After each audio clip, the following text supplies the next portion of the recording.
আবু হুরায়রা রাদিয়াল্লাহু তাআলা আনহু বলেন, রাসূল সাল্লাল্লাহু আলাইহি ওয়াসাল্লাম বলেছেন, মা কাব্বারা মুকাব্বিরুন ওয়ালা আহাল্লা মুহিল্লুন ইল্লা লাহুল জান্নাহ। যখন কেউ লাব্বাইক আল্লাহুম্মা লাব্বাইক বলে তখন তার বিনিময় হলো জান্নাত। আবু হুরায়রা রাদিয়াল্লাহু তাআলা আনহু বলেন, রাসূল সাল্লাল্লাহু আলাইহি ওয়াসাল্লাম বলেছেন, মা কাব্বারা মুকাব্বিরুন ইল্লা ওয়াজাবাতি শামসু বিজুনুবিহি। যখন কেউ তাকবীর পাঠ করে, তালবিয়া পড়ে, তো সূর্য যখন ডুবে যায় তখন তার পাপকে নিয়ে ডুবে। এগুলো হলো তালবিয়ার ফলাফল। সূর্য ডুবে গেলে আমার পাপকে নিয়ে ডুববে, এ কথা মুহাম্মদ সাল্লাল্লাহু আলাইহি সাল্লাম বলেন। তার নাম তালবিয়া। আবু বকর সিদ্দিক রাদিয়াল্লাহু তাআলা আনহু বলেন, আল্লাহর নবীকে জিজ্ঞাসা করা হয়েছিল, আইয়ুল হজ্জ আফজাল, সবচেয়ে উত্তম হজ কোনটি? তখন আল্লাহর নবী উত্তরে বললেন, আল হজ্জ ওয়াস সাজ্জ, যাতে বেশি তালবিয়া আছে সেটা উত্তম, আর যাতে বেশি কুরবানি আছে সেটা উত্তম। বলেন তো আল্লাহর নবী হজ সফরে কয়টা কুরবানি করেছিলেন? 100টি। 63টি নিজে হাতে জমা করেছিলেন। টাকা পয়সা আছে তার প্রমাণ এখানে হতে হবে। একেবারে যা পারা যায় তাহলে ব্যাংকে জমা দিতে হবে। তাহলে বেশ, এইটা কিন্তু আপনার হজের সাথে লাগা, আপনি বাধ্য। আর যেটা বাড়িতে করছেন দিতে বলছেন, এটা নেকি। এখানে নেকি হওয়া না হওয়া পরে এখানে কুরবানি করতে হবে, এটা আপনার হজের নিয়ম। শেষে চলে এসেছে।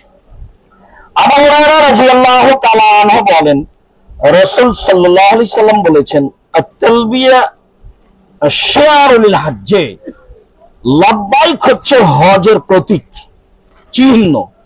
আমি হজ করতে এসেছি, তার প্রমাণ কি বলেন তো? আমি লাব্বাইক পড়ছি। এই কথা মুহাম্মদ সাল্লাল্লাহু আলাইহি সাল্লাম বলেন। কাজেই কথার শেষে চলে আসলাম। লাব্বাইক শুরু হয়েছে আজকে হোটেল থেকে বের হওয়ার সময়। লাব্বাইক হাজ্জান, আমি হজের জন্য উপস্থিত। এই যে লাব্বাইক শুরু হলো, কোন সমস্যা যেন আমাকে লাব্বাইক থেকে বিরত রাখতে না পারে। আমার চেষ্টা বহাল থাকবে মানুষ হিসেবে, সশব্দে, নীরবে নয়, যতদূর পারা যায়। আর এটা বন্ধ হবে 10 তারিখে বড় জামরায় পাথর মারার সময়। শয়তান বলাটা ভুল হচ্ছে, এটা হজের নিয়ম। প্রথম দিন ওর নাম হচ্ছে জামারাতুল কোবরা, ওর নাম জামারাতুল আকাবা, ওর নাম বড় জামারা, বড় পাথর মারার জায়গা। ওখানে শয়তান নেই, তাই আমি খুব জোরে রাগ করে পাথর মারবো, এটা নয়। এটা হলো হজের কি বিধান, নিয়ম। 7টা পাথর মারবো আল্লাহ আকবার বলে। যখন আল্লাহ আকবার বলে মারলাম তখন তালবিয়া বন্ধ করে মারবো। তো তালবিয়া চালু হয়েছে আজ সকালে, বন্ধ হবে কবে? 10 তারিখ পাথর মারবো আল্লাহ আকবার বলে। যখন এই যে ভিড়ের মধ্যে যাচ্ছে, উঠছি, ঠেলে কত, সব সময় কি হবে? চলতেই থাকবে। আপনি মানুষ হিসেবে যতদূর আপনার সম্ভব অনুরোধ থাকছে এভাবে ইবাদত করার জন্য। আরেকটা কথা থাকছে যে আগামীকালকে, এমনি তো অনেক সময় আরো কথা বলবো, তো ভুলে যেতে পারি, সেই জন্য যেটা আকরামুজ্জামান বিন আব্দুস সালাম বলেছেন যে আরো কিছু দোয়া যোগ হবে। তার একটা গুরুত্বপূর্ণ দোয়া, লা ইলাহা ইল্লাল্লাহু ওয়াহদাহু লা শারীকা লাহু লাহুল মুলকু ওয়া লাহুল হামদু ওয়া হুয়া আলা কুল্লি শাইইন কাদির। আল্লাহ নবী বলছেন, সবচেয়ে উত্তম দোয়া আরাফার দিনের দোয়া, সবচেয়ে উত্তম দোয়া যেটা আমি বলেছি, সবচেয়ে উত্তম দোয়া যেটা আমার পূর্বে সকল নবী বলেছেন। তাহলে সব নবী আরাফার মাঠে এসেছেন। আম্বিয়া মিন কাবলি, সবচেয়ে উত্তম দোয়া আরাফার দিনের দোয়া। ওয়া খায়রু মা কুলতু আনা, সবচেয়ে উত্তম যেটা আমি বলেছি, আর সবচেয়ে উত্তম যেটা আমার পূর্বে সকল নবী বলেছেন, আম্বিয়া মিন কাবলি। তার মানে আদম থেকে নিয়ে সব নবী এখানে উপস্থিত হয়েছে। যদি কিছু চিনার থাকতো তাহলে আমরা চিনে বলতাম যে এখানে ইব্রাহিম হয়ে গেছেন, কিন্তু এই তো আর নেই। শুকরিয়া, জাযাকুমুল্লাহ খাইর। পরিস্থিতি যেন আমাদের তালবিয়া থেকে বিরত না রাখে। আর মনের ভিতরে কারো ব্যাপারে, আশেপাশে কে কি করলো, কে পর্দা ঝুলালো কে ঝুলালো না, কোনো প্রকার দুর্বলতা ভিতরে রাখতে হবে না। সবার জন্য ক্ষমা চাইতে, সব মানুষগুলো এসেছে আল্লাহ তোমাকে সন্তুষ্ট করার জন্য এসেছে, তুমি তাদের ভুল ত্রুটি মাফ করো আর সঠিকভাবে তাদের হজটা করার তৌফিক দান করো, তার জন্য যেন সহজ হয়ে যায়। কথা শেষ করলাম।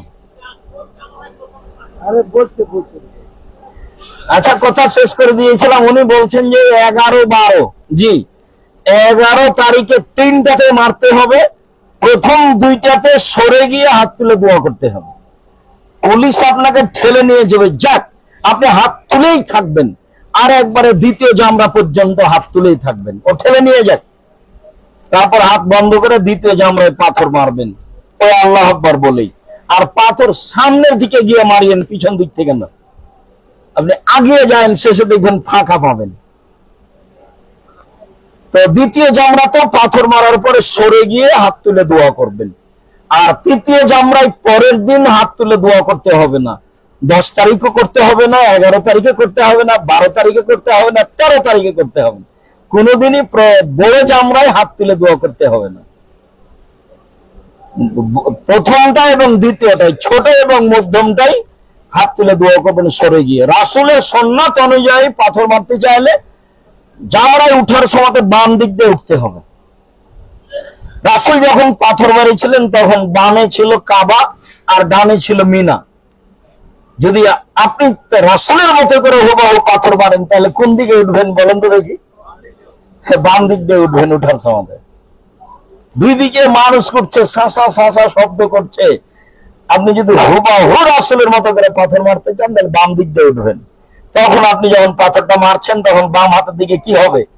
কাবা ঘর হবে, আর ডান হাতের দিকে মিনা হবে। আপাতত আজকের মতো এই মুহূর্তে কথা শেষ করলাম।